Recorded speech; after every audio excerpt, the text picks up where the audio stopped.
So our first speaker today is Sideeq Mohammed from the University of Kent. So I'm going to pass over to Sideeq now. Hi, Phil. Hello. Morning, everyone. Thanks for the introduction. My name is Dr. Sideeq Mohammed, as Phil said. I am a lecturer here at the University of Kent. I work out of the business school, where my field is HRM and organizational behavior. I'm also the director of studies for the BSc management program, and as of this week, the interim associate dean for education and undergraduate student experience. I don't know what that means. A bit of context for this talk. I was asked to give a talk at the start of this term to KBS based on my reflections on teaching the CB312 Introduction to Management module. CB312 is the only module that is compulsory for all KBS students. They all have to take it. They all take it in the autumn term currently, so they all come through me. That module has up to 550 students.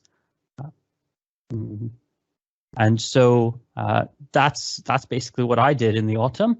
And I was asked to reflect on some of my experiences, and so Phil asked me to do that here as well. I'm just going to quickly talk about some things that I thought about in terms of reflections. So one of the things that came up very saliently for KBS staff was that we set up a standard delivery model. And that model was very much, we're going to do asynchronous pre-recorded lectures of maybe 15-minute chunks interspersed with activities. We're going to do live seminars where students can interact with a member of staff. And we're going to have some face-to-face workshops. Those kind of went out the door when we had a second lockdown in November. But for the most part, there was some reticence or some reluctance to adopt the blended learning model.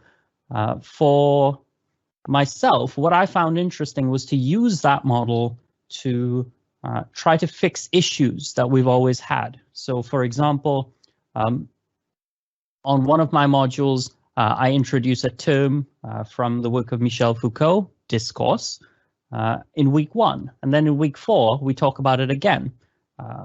One easy way to get students to start reflecting or engaging with that term again is right before that pre-recorded part of the lecture, I have a little H5P activity with a flashcard or something like that. Similarly, I read and research a lot, and I end up putting a lot of links in my footnotes. Well, it was easy for me to turn those links in the footnotes into little activities for students to read or engage with. So I challenged my colleagues to try to use the delivery method to fix issues rather than seeing it as something burdensome or imposed. One of the things I found myself reflecting on significantly throughout the term was how students experience my content. So over the summer, we had Phil and Dan Clark and a number of others from our e-learning team advising us to look into using books on Moodle or look into using pages rather than having just a massive wall of text and random documents. I chose to use books on this module, and I found that that worked quite well. Students liked the layout and the setup. They liked having things embedded in the pages that they could click on and engage with. And obviously with Moodle, which is what we use as our VLE, it was very easy for me to see that students were engaging and clicking through these various activities, that they were making use of them. And so the reception on this was quite positive. We also use Panopto, or Kent Player as we call it here. And I found that I was reflecting a lot on how students experience this content. If you're looking at it on a computer, it looks like this. It's a big old page with my face in the corner. Apparently I have a neater haircut then. If you are looking at it like this, then it's fine. You have the captions, you have the nice big display of the slides. But if you are looking at it on a phone, which I gathered many of my students were, then you're not seeing my face. You're not seeing any large block of text or even bullet points that I put up on the slides. Rather, it's a tiny screen. So I found it was useful for me to put up a lot more pictures and talk around those, or focus on discussing something brief and specific rather than trying to run through a list of bullet points. Because if your students can't see the slide, it's a different mode of delivery. It's not how we'd usually have us talking in front of a giant backdrop. One thing I found myself reflecting on a lot was whether students were watching my content at all. So because it's such a large module, I have a larger sample size than many colleagues.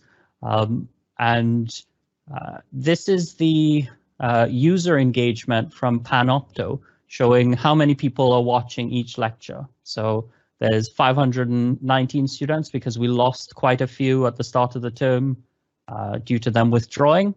So lecture 1, you can see they're all quite engaged. They're all pretty much on the ball. And then we get to over here, lecture 7. That's reading week in the middle there. By the time we get to lecture 7, they've started to peter out, started to kind of ignore what I'm doing.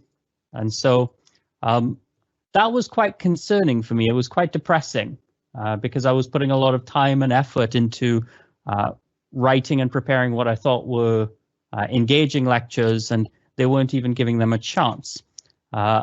However, when I looked at the data, I found something quite surprising. So this data maps amount of time spent watching the lecture or lectures versus their grades on an assignment that they took in week 8.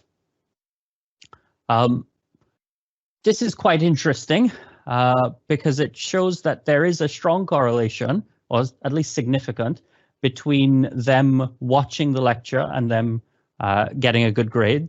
Surprise, surprise.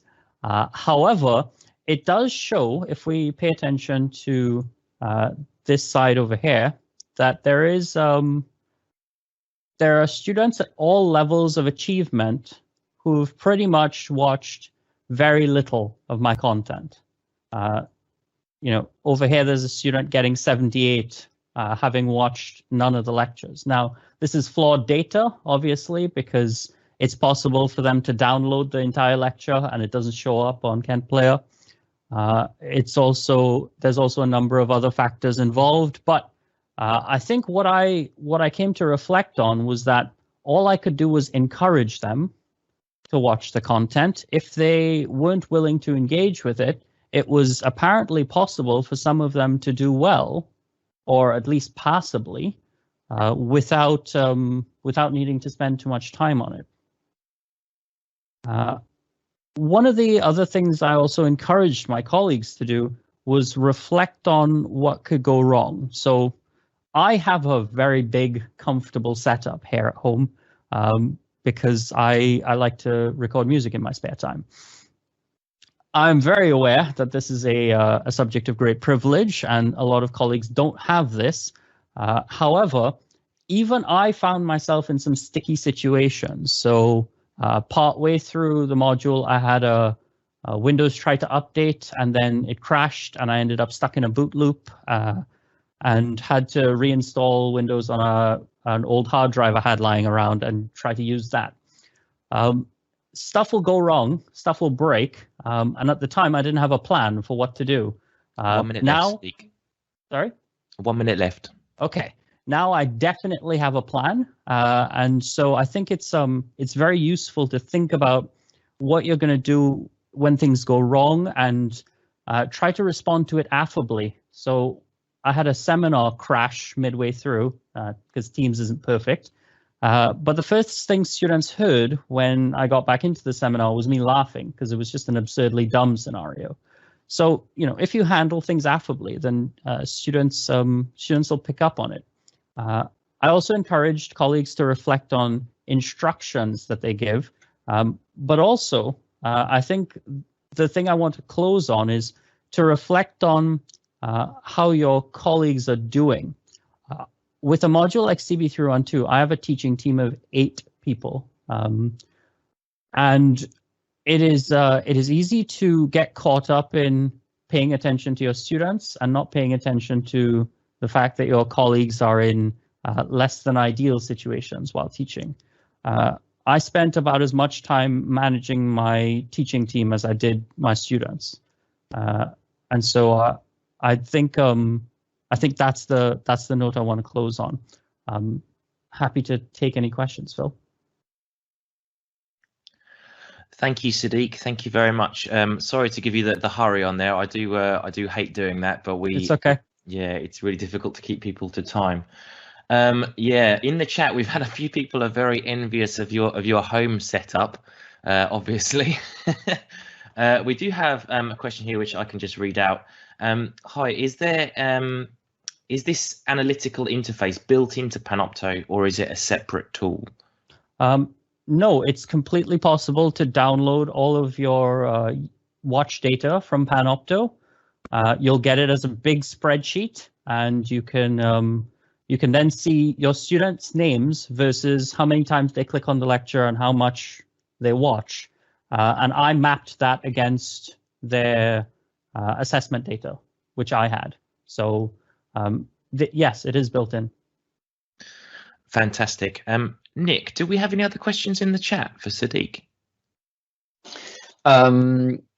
Not that I can see, other than people being very jealous of your setup, like you said before. But I have a question, if I may. It obviously you put a lot of work and time and effort into sort of doing this engagement data and that kind of thing. What did you sort of do with students that you noticed maybe weren't engaging, if anything at all? Did you sort of try and get feedback from them as to why maybe they weren't engaging so well? Because obviously it's quite useful to have that information, but I was just wondering what you actually sort of maybe did with that information after. Yeah, so periodically on a module like CB312, you can see how many students are, or how long it's been since students click on Moodle. And so I kept an eye on students who hadn't clicked on the page in more than 30 days. And I think twice over the course of the module, I sent them an email to say, hey, how are you doing? Is there any reason you're having difficulty engaging? A lot of them were pre-withdrawal students, so students who weren't going to stick around because it's autumn. But a lot of them were very grateful that I took the time to notice them and ask, and they got back in touch to say, they were just having a hard time, and I referred them to student support. Okay, that's really heartening to hear, because I think it can be hard for teaching staff with the current way we're having to teach to sort of be able to keep track of how their students are actually doing. Yeah. So it's really nice to hear that they appreciated the effort that you put in. Thank you. Okay, well, if we don't have any other questions, I would just personally like to say thank you to Sideeq. I've been working with Sideeq for a while now in KBS, and the effort and the time that he puts in to his module is fantastic, and I know that his students really appreciate the time. I mean, I haven't really had to help Sideeq, if I'm honest. He's done it all on himself. He's one of these people that kind of looks out for resources, but the time and effort he's put into producing his videos, particularly on Moodle, have been first class. And I think, obviously not everyone's going to have the things that Sideeq has with regards to the setup, but I think, just investing the time, students do appreciate that and they can really see it. So yeah, thank you, Sideeq. And I know your students are appreciative too. So thanks, Phil. Thanks for having me. No problem.